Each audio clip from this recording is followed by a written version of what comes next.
Юуны өмнө энэ хэлцүүлгийг зохион байгуулж, за энэ судалгааны ажлыг хийхэд бас дэмжлэг үзүүлж ажилласан нээлттэй нийгэм форумынхаа хамт олонд одоо юуны өмнө судлаачдынхаа нэрийн өмнөөс талархал илэрхийлье. Тэгээд энэ хүүхдийн эрхийг хамгаалах асуудал, за хүүхд хамгааллын асуудлыг хэмждэг нэг хэдэн гол үзүүлэлт бол байдаг. За тэгэхээр энэ үзүүлэлтийн нэг нь бол энэ тухайн улс орон дох одоо энэ хүүхдийн одоо амь нас хохирж байгаа нөхцөл байдал за хүүхэд одоо энэ хүчнэлт гэмт хэрэг тохирж байгаа байдал зэргээр бол хэмжиж үзүүлдэг байгаа. За тэгэхээр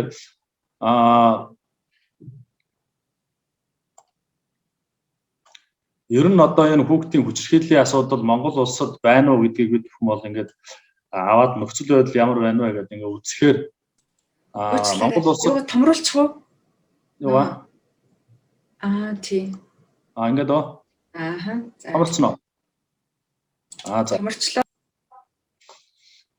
Тэгэхээр энэ 2015 оноос 2020 оны 10 дугаар сар хүртэл бол нийтдээ одоо хүн алах гэмт хэргийн улмаас 31 хүүхэд амь насаа алдсан байгаа. За тэгэхээр энэ 31 хүүхэд маань бүгдээрээ 14-өөс доош настай буюу дандаа бага насны хүүхэд гэдэг ийм ойлголт яригдж байгаа. За дараагийн дугаарт нь энэ хугацаанд бол 1179 хүүхэд хүчнэлт гэмт хэргийн улмаас хохирогч болсон. За үүний 509 бага насны хүүхэд буюу 14 наснд хүрээгүй хүүхэд хохирсон байна гэсэн ийм үзүүлэлт байна.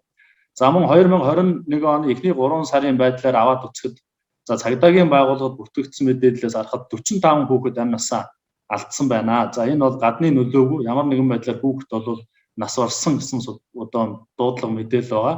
За мөн одоо 72 одоо гэмт хэрэг хүчнэлт гэмт хэрэг бүртгэгдэжээ гэсэн ийм одоо судалгаа бол хүний эрхийн үндэсний комиссд бол ирсэн байна. Тэгэхээр эндээс харахад бол энэ хүүхдийн одоо хүүхдийн хүчирхийллийн хамгийн ноцтой хэлбэр болох хүүхдийг алах одоо хүчнэлт энэ гэмт хэрэг зөрчил бол Монгол улсад бол одоо тасрахгүй одоо хүртэл одоо байна гэдгийг бол харуулж байгаа. За тэгэхээр энэ нөхцөл байдал ямар одоо шалтгаантай байна вэ? Ямар ял шийтгэл оногдуулж байна? За түүний улмаас учирсан хохирол хор уршиг хэр зэрэг барагдуулж байна гэдгийг одоо тодруулах үүднээс одоо судалгаа хийсэн байгаа. За судалгаа нь бол нийтдээ бага насны хүүхдийг алсан 40, за бага насны хүүхдийг хүчнэлсэн 68 нийтдээ 108 одоо энэ шүүхийн шийдэх тогтоол дээр бол дүн шинжилгээ хийгээд за энэ дүн шинжилгээ маань бол 2008-аас 20 оны одоо хоорондох одоо энэ кейсүүдийг бол авч үзсэн байгаа. За үүнээс гадна энэ төрлийн гэмт хэргийг мөрдөн шалгахад хохирол нөхөн төлөвлөхөд тулгамж байгаа асуудлыг илрүүлэх зорилгоор шүүгч прокурор мөрдөгчтэй бол тодорхой одоо ярилцлагуудыг хийж судалгааны дүгнэлтүүдийг гаргасан байгаа. За энэ судалгаагаар бол би бол маш товчхон одоо үр дүнгуудыг та бүхэнд танилцуулъя гэж бодож байна. За тэгэхээр ер нь энэ гэмт хэрэгүүд юунаас олж гараад байна гэдэг судалгааны үр дүн бол дараах одоо 6 одоо зүйлтэй холбогдож байгаа. Нэгдүгээрт нь гэр бүлийн хүчирхийлэл, гэр бүлийн тайван орчин бол энэ гэмт хэргийн гол шалтгаан болж байна. За хоёрдугаарт эцэг эхийн хараа хяналт сул байдал. За гуравдугаарт нь хүүхэд хамгааллын тогтолцоо өөр нөлөөтэй ажиллахгүй байгаа байдал. За мөн ахын хүрээний архиталт их байгаа. За мөн нийтийн сүлжээний одоо энэ хяналтгүй байдал. За гэмт хэрэг үйлдсэн хүний хувийн байдал зэрэг нь бол энэ одоо төрлийн гэмт хэргийг үйлдэхэд хамгийн их нөлөө үзүүлж байгаа гол одоо хүчин зүйл шалтгаан болж байна гэж судалгаагаар харагдсан байна. За тэгэхээр энэ дээр та бүхэнд нэг хоёр харьцуулсан график үзүүлье. Тэгэхээр бага насны хүүхдийн хүчнэлт гэмт хэрэг үйлдэгдсэн газрыг аваад үзэхээр нийт одоо 100 гэж үзвэл одоо 70 орчим хувь нь бол өөрийн одоо амьдардаг гэрт эсвэл бусдын одоо гэр оронд бол хүчнэнгийн одоо гэмт хэргийн хохирогч болсон гэсэн ийм үзүүлэлт байгаа. За харин бага насны хүүхдийг алах гэмт хэргийн талаарх үйлдэгдсэн газрыг аваад үзэхээр өөрийн амьдардаг гэртээ одоо амь насанд хохирсон 40%, за бусад хүний гэр орон сууцнд одоо хохирсон буюу 27.5%, нийтдээ бол 67.5% нь бол өөрийн гэртээ болон ямар нэгэн байдлаар одоо бусад хүний гэр, энэ гэр нь бол дандаа таньдаг ойр дотны хүмүүсийн одоо нөхцөл байдалд байжээ гэж харж байгаа. Тэгэхээр энэ хоёр судалгаанаас харахад энэ гэр бүлийн хүчирхийлэл, за хүний амь насыг хохироох хүчнэлт гэмт хэрэг гэдэг бол гудамж талбай олон нийтийн газар одоо илүүтэй үйлдэгдэхээс илүүтэйгээр хамгийн одоо ойр дотны одоо хүнийхээ гарт гэр орондоо өөрийнхөө одоо амьдардаг газар өртөж байгаа нь бол анхаарал бол татж байна гэж үзэх үндэстэй байгаа. За дараагийн нэг судалгааг аваад үзэх юм бол энэ хүчнэдэх гэмт хэрэг дээр нийт одоо тохиолдлын 42% нь бол удаа дараа одоо үйлдэгчжсэнийг харуулж байгаа. Яг өөрийнхөө амьдардаг тэргээр орондоо бол удаа дараа гэмт хэргийн одоо хохирогч болж байсан гэсэн ийм судалгаа дуун гарсан байгаа. Тэгэхээр эндээс харахад бол хүчнэдэх гэмт хэрэг бол гэр бүлийн хүрээнд маш нуугдмал шинжтэй байгааг бол судалгаа харуулж байгаа. За энэ гэр бүлийн хүрээнд үйлдэгдсэн гэмт хэрэгүүд ямар тохиолдолд одоо цагдаагийн байгууллагад мэдэгдэж ил гарч байна гэхээр дараах хэдэн одоо тохиолдлуудыг нэрлэж болж байгаа. Нэгдүгээр хохирогч жирэмсэн болж иж илэрсэн тохиолдлууд их байна. За мөн бэлгийн замын халдвар төвчний шинж тэмдэг илэрсэн, эрүүл мэндэд нь өөрчлөлт учирсан тохиолдолд одоо ар гэрийнх нь мэдээд эмнэлгийн тусламж үйлчилгээ авснаар бол энэ гэмт хэрэг илэрж байгаа тохиолдол байна. За цөөн тохиолдолд бол үйлдэл дээрээ одоо баригдсан. За үйлдэл дээрээ баригдсанаас бусад тохиолдолд бол цагдаагийн байгууллагад тэр даруй бол мэдэгддэггүй гэсэн ийм судалгааны дунд бол гарсан байгаа. За тэгэхээр удаан хугацаанд нуун дадлсан шалтгаан юу байна вэ гэхээр 40.4% нь бол ямар нэгэн байдлаар дарамт шахалтанд бол өртөж байсан гэсэн хариултыг өгсөн бол 17% нь бол гэр бүлийн гишүүдээсээ санаа зовсон. За 20.3% нь одоо хууртагдсан. За бусад одоо гэр бүлийнхаа гишүүдэд одоо санаа зовж тэдгээрийн аюулгүй байдалд санаа зовж байгаа гэсэн ийм хариулт өгсөн бол 19 орчим хувь нь бол бэлгийн харьцааны учир холбогдлыг бол ойлгохгүй мэдэхгүй ер нь иймэрхүү юм бол байнга одоо тохиолдох ёстой юм шиг ингэж ойлгож явсантай холбоотойгоор энэ гэмт хэрэг бол маш их нуугдмал байдалтай байсан гэж ингэж дүгнэлт гарсан. За мөн одоо хүүхэд алах гэмт хэргийн хувьд аваад үзэхэд за дийлэнх гэмт хэргүүд бол одоо нэг удаагийн шинжтэй одоо хүч хэрэглээд зодод зогсонтой холбоотойгоор үйлдэгдсэн байдаг бол за мөн одоо нэг 20 орчим хувь 17 орчим хувь нь бол удаан хугацаанд энэ гэр бүлийн хүчирхийлэл үргэлжилсэний одоо үр дүнд хүүхэд амь насаа хохирж байгаа тохиолдол бол байна гэж үзэж байгаа. За тэгэхээр эндээс ингээ харахад энэ гэмт хэрэгээс урдсан сэргийлэхэд нэгдүгээр эцэг эхийн одоо харааг хяналт хариуцлага, хоёрдугаар энэ манад үйлчилж байгаа хүүхэд хамгааллын тогтолцоо энэ хамтарсан баг энэ төрлийн одоо хүчирхийллийг илрүүлэх нээх энэ төрлийн судалгаагаа бол бас төдийлөн хангалттай хийж нээж дэлгэрүүлж чадахгүй байгаатай холбоотой юм болов уу гэсэн ийм дүгнэлт бол гарч байгаамаа. За дараагийн нэг асуудал бол энэ гэмт хэрэг бол үйлдэгдээд байдаг юм байна. За шүүхээр хэрхэн шийдвэрлэгддэг вэ гэдэг асуудал. За энэ шүүхээр шийдвэрлэгдэж байгаа байдлыг авч үзэхийн тулд 2002 оны одоо эрүүгийн хууль 2015 оны эрүүгийн хуулийг ингээд харьцуулаад үзэх юм бол энэ хүчнэдэх гэмт хэрэг хүчнэдэх гэмт хэрэг хүнийг алах гэмт хэргийн хувьд бол оногдуулах ялын бодлого бол зөөлрсөн байгаа. За энэ слайдаас харахад бол хүн алах гэмт хэргийн хувьд бол цаазаар авах ялыг хасаад 20 хялын дээд хэмжээг бол 5 жилээр бол бууруулсан. За мөн доод хэмжээг бол мөн 3 жилээр бууруулсан байгаа. За хүчнэдэх гэмт хэргийн нөхцөл байдалд бол мөн хөндрүүлэх нөхцөл байдалтайгаар үйлдсэн тохиолдолд одоо 20 хялын доод хэмжээг 3 жилээр бууруулад дээд хэмжээг 5 жилээр бууруулж цаазаар авах ялыг бол халаад үүний оронд бүх насаар 20 хялыг бол хуульчилж одоо ингэж зохицуулсан байгаа. За энийг бол хууль тогтоогч бол олон талаас нь тайлбарлаж олон улсын одоо гэрээ хэлцээрээр хүлээсэн үүргээ биелүүлсэн гэж ингэж биелүүлэх үүднээс ийм одоо зохицуултыг хийсэн. За нөгөө талаас бол ялын одоо тэр хатуу чанга бодлого бол энэ гэмт хэрэгээс урьдсан сэргийлэхэд төдийлөн их ач холбогдолтой бишээ гэсэн ийм үндслүүдээр бол эрүүгийн хуулийг бол ингэж ялын бодлогуудыг зөөлрүүлсэн байдаг. За энэ төрлийн гэмт хэргийг яг яаж шийдвэрлэж вэ гэдгийг саяын одоо хэрэгүүд дээрээс 2002 он 2015 оны эрүүгийн хуультай харьцуулан аваад үзэх юм бол дараах одоо дүр зураг бол харагдаж байгаа. Тэгэхээр нэг удаагийн үйлдэлээр хүчнэдэх гэмт хэрэг үйлдсэн хүнд оногдуулах 20 хялын бодлогоор 4.7 жилээр бол ерөнхийдөө суларсан хандлага бол харагдаж байгаа. За хоёрдугаарт нь гэр бүлийн хамаарал бүхий харилцаатай үнийг хүчнэд цөмөнд оногдуулах 20 хялын бодлого 1.5 жилээр чангарсан. За гуравдугаарт нь удаа дараа хүчнэдэх гэмт хэрэг үйлдсэн хүнд оногдуулсан 20 хялын бодлого 3.7 жилээр бол суларсан.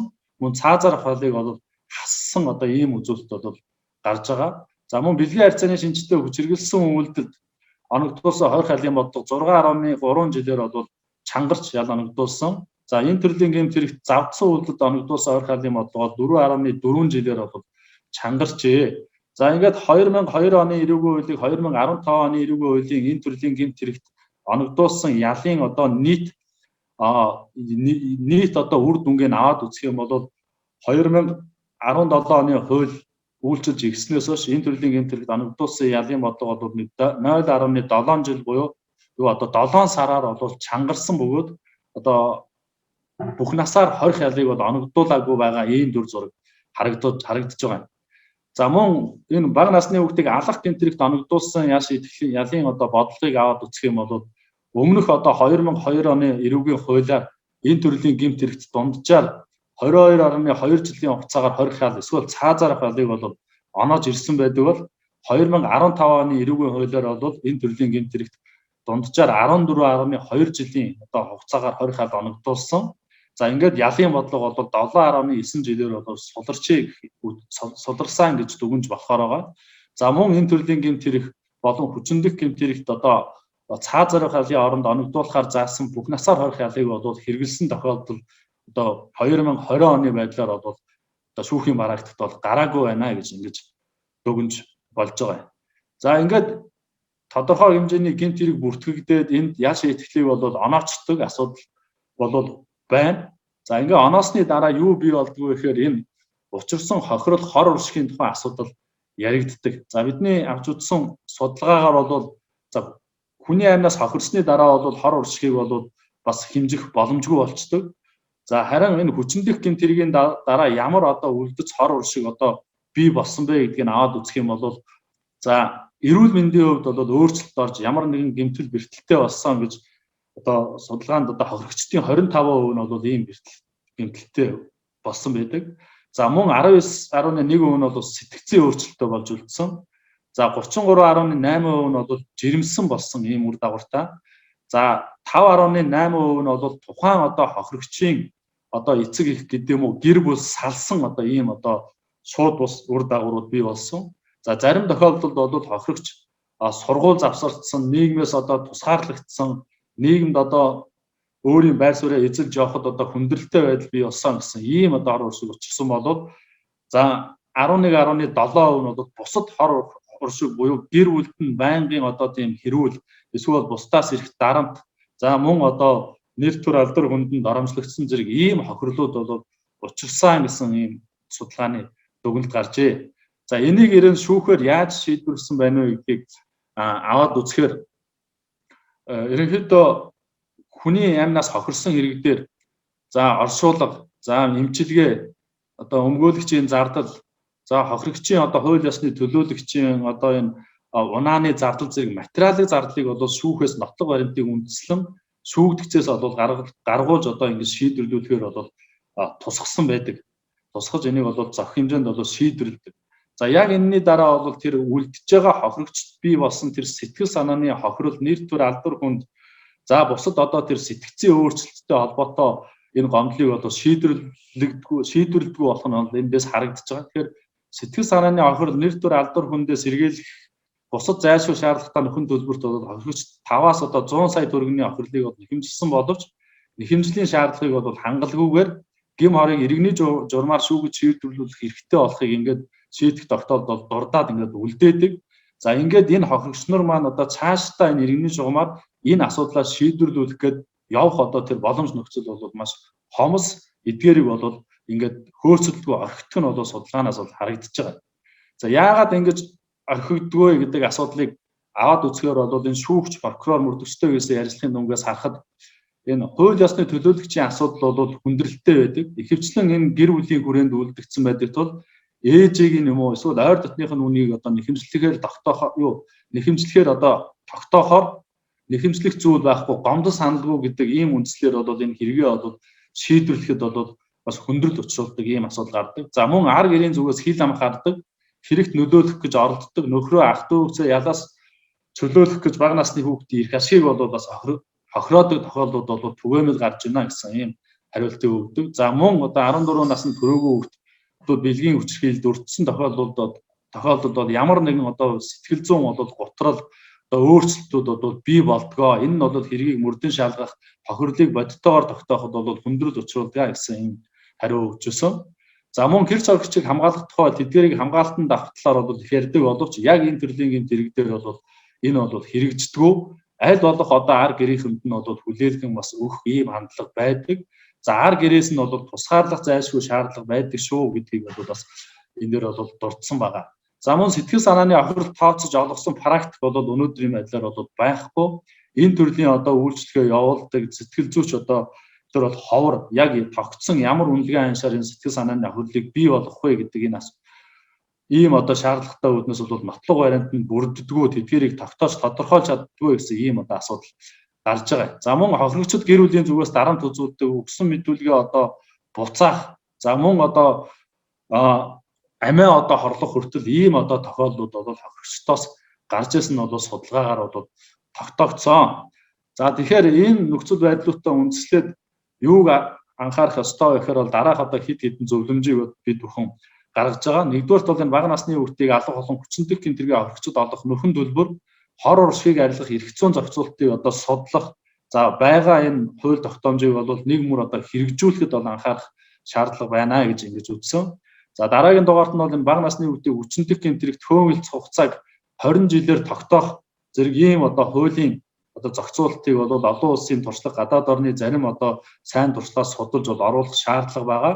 За энэ зарим тохиолдолд хэрэгүүд бол хөөгөлцөх хугацаа дууссантай холбоотойгоор гэмт хэргийг хэрэгсэхгүй болгодог охирлыг нөхөн одоо төлөх энэ механизмыг бол үр нөлөөтэй ажилуулахад хүндрэл учруулдаг ийм тохиолдол гарсан. За мөн бага насны хүүхдийг алга болон хүчнэлт гэмтэрэг үйлдэл үүнийг хорих алгаас хугацаанаас өмнө судлаж хяналт тогтоох, өршөөл үзүүлэх зэрэг одоо энэ эрүүгийн эрх зүйн одоо зарим төрлийн хөнгөлөлтүүдийг бол оногдуулахдаа бас болгоомжтой хандаж аль болох хэрэглэхгүй байхыг бас зөвлөж байгаа. Тэгэхгүй бол гэмт хэргийн шалтгаан нөхцөлийг аваад үзэхээр ийм одоо шалтгаанаар одоо 20 ангиас суллагсан ч гэдэг юм ялан хойшлогдсон үедээ хүүхдийн амь насыг хохиросон, хүүхдийг хүчнэтсэн одоо ийм гэмт хэрэг үйлдэх бол түгээмэл байна гэж үзсэн. За мөн гэр бүлийн харилцаа, гэр бүлийн төлөвлөлт, эцэг эхийн хариуцлага, үлгэр дуурайлал, түүний эерэг сөрөг үр дагаврын талаар иргэдийн мэдлэг хандлагыг өөрчлөхөд чиглэсэн энэ өргөн хэмжээний ажил арга хэмжээг зохион байгуулахгүй бол энэ гэмт хэрэгүүдийн гарч байгаа үндсэн суурь шалтгаан бол яг энэ хохирогчийн амьдарж байгаа гэр бүлийн харилцаа, эцэг эхийн одоо гэр бүл төлөвлөлт, салалт, түүнээс үүдэлтэй одоо бусад үр дагавруудаас энэ үүдж байна гэж ингэж үзье. За ингээд бол судалгааны бол дүнг товчхон одоо энэ ял оногдуулж байгаа байдал хохиролтой холбоотой асуудлуудыг бол та бүхэн танилцууллаа. Та бүхэн нээлттэй нийгэм форумын одоо сайтнаас бол дэлгэрэнгүй судалгааг авч үзэх боломжтой гэж үзэж байна.